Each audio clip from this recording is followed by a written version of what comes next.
Habakkuk, chapter 3, verse 1 to 19.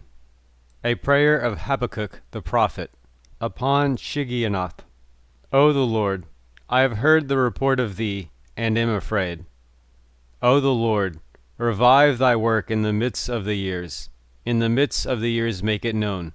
In wrath remember compassion. God cometh from Teman, and the Holy One from Mount Paran. Selah. His glory covereth the heavens, and the earth is full of his praise. And a brightness appeareth as the light. Rays hath he at his side, and there is the hiding of his power. Before him goeth the pestilence, and fiery bolts go forth at his feet. He standeth and shaketh the earth, he beholdeth, and maketh the nations to tremble. And the everlasting mountains are dashed in pieces. The ancient hills do bow. His goings are as of old. I see the tents of Cushan in affliction.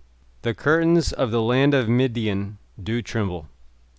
Is it, O the Lord, that against the rivers, is it thine anger is kindled against the rivers, or thy wrath against the sea, that thou dost ride upon thy horses, upon thy chariots of victory?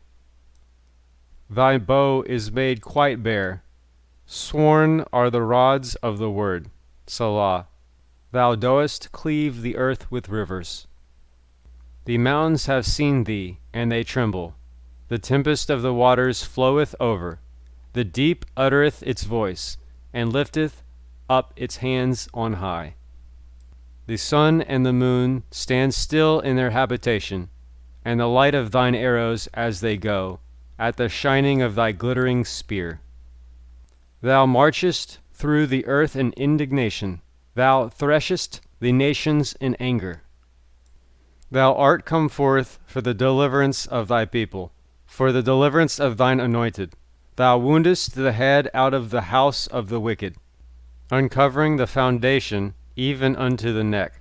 Selah. Thou hast stricken through with his own rods the head of his rulers, that come as a whirlwind to scatter me, whose rejoicing is as to devour the poor secretly. Thou hast trodden the sea with thy horses, the foaming of mighty waters. When I heard, mine inward parts trembled, my lips quivered at the voice. Rottenness entereth into my bones, and I tremble where I stand, that I should wait for the day of trouble, when he cometh up against the people that he invadeth. For though the fig tree shall not blossom, neither shall fruit be in the vines, the labor of the olive shall fail, and the fields shall yield no food, the flock shall be cut off from the fold, and there shall be no herd in the stalls. Yet I will rejoice in the Lord, I will exult in the God of my salvation. God the Lord is my strength, and he maketh my feet like hinds' feet, and he maketh me to walk upon my high places, for the leader, with my string music.